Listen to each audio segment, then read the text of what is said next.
को ये बता सकते हैं कि क्या कश्मीर की जो तारीख़ है 6000 साल पुरानी, क्या कश्मीर एक आज़ाद खुद मुख्तार मुल्क की हैसियत रखता था? क्या कश्मीर का अपना वज़ीर ख़ारजा, अपना वज़ीर दफ़ा, अपना पासपोर्ट या अपनी शनाख्त थी, या ये भी बरसग़ीर की दूसरे रियासतों की तरह उसको फ़ैसला करना था 47 की पार्टीशन में, या वो भारत के साथ जाएँ या वो पाकिस्तान के साथ जाएँ? इस पर ज़रा रोशनी फरमाएँ। 1947 की अगर पोजीशन को हम सबसे पहले देखें तो उसकी बुनियाद जो है वो 16 मार्च 1846 का पैनामा अमृतसर है, जिसमें डोगरा गुलाब सिंह ने अंग्रेज़ों को जो फाल सिख सल्तनत का फाल हुआ, जिसको वहाँ तावान डाला गया। तावान की रकम जो है वो जो 75 लाख नानक शाही का कुछ मुतल्लिक़ लिखा हुआ, उसने अंग्रेज़ों को तय किया और उसके बाद उसने रियासत जम्मू कश्मीर का ये जो मौजूदा जो रियासत जम्मू कश्मीर जिसको हम कहते हैं 84,471 मील, उसमें 84,000 तो शामिल नहीं थी। वो दरिया सिंध का जो मशरकी इलाका था उसमें हंजा, नगर, गिलगित, गिज़र, उसके बाद वगैरह वगैरह बहुत लंबी कहानी है। लेकिन मैं यहाँ समराइज, प्रिसाइज और कंसाइज बात ये करूँगा कि ये रियासत जम्मू कश्मीर भी 1846 के बाद एक सेटअप के तहत जो है वो अंग्रेज़ी राज था उसके अंडर ही थी। आप ये समझें कि 3 नुमाइंदे जो रियासत जम्मू कश्मीर के हैं वो जो सेंट्रल गवर्नमेंट थी ब्रिटिश राज की, उसमें नुमाइंदगी करते थे। और अगर आप इस पर जाएँ तो इस तरह आप देख सकते हैं कि जो हमारी रियासत जम्मू कश्मीर की पहली असम्बली बनी थी, उससे पहले मुसलमानों ने बहुत शिकायत लगाई कि यहाँ महाराजा हमारे ऊपर बड़ा जुल्म करते हैं अंग्रेज़ों के पास। और अल्लामा इकबाल की सरबराही में एक कश्मीर कैट कमेटी बनी थी और पंजाबी मुसलमानों ने बहुत ज़्यादा उस पर मतलब ज़ोर दिया, एहतजाज किया, जिसके नतीजे में गलांसी कमीशन बना।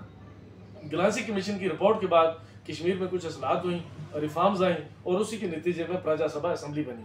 प्रजा सभा असम्बली बनने के बाद 1939 में हमारा स्टेट ऑफ जम्मू कश्मीर का कॉन्स्टिट्यूशन बना।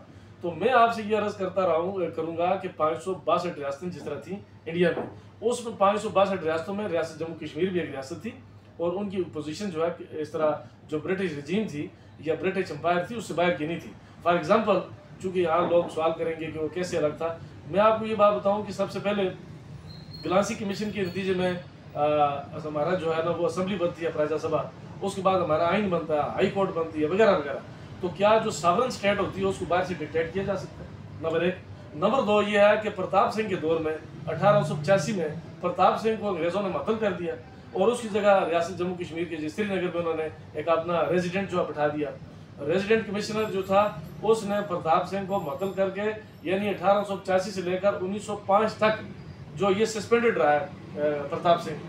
उसके बाद ये हुआ कि जाकर 1905 में मशरूत कंडीशनल उसको जो है रीइंस्टेट किया, ठीक है, उसके इक़्तिदार को रिस्टोर किया, लेकिन वो भी जो है ना under supervision of the British Raj रहा।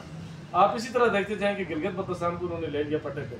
इसी तरह जो लद्दाख था, वहाँ का जो ट्रेड था, पॉलिटिकल सिस्टम था सेंट्रल एशिया के साथ, वहाँ भी उन्होंने रेजिडेंट कमिश्नर बैठाया हुआ था। लिहाजा अगर हम ये कहें कि जो मतलब उस वक्त की 562 रियासतें थीं, जिस तरह के माहदात के तहत वो ब्रिटिश इंडिया के साथ लिंक्ड थी, ब्रिटिश इंडिया के ऐसा थी कि ब्रिटिश इंडिया के 2 पार्ट थे, एक डायरेक्ट था अंग्रेज़ों के पास, एक प्रिंसिपल स्टेट के तहत वो रूल करते थे। तो हम ये समझते हैं कि रियासत जम्मू कश्मीर भी 562 रियासतों की तरह वहाँ ब्रिटिश इंडिया की ऐसा थी।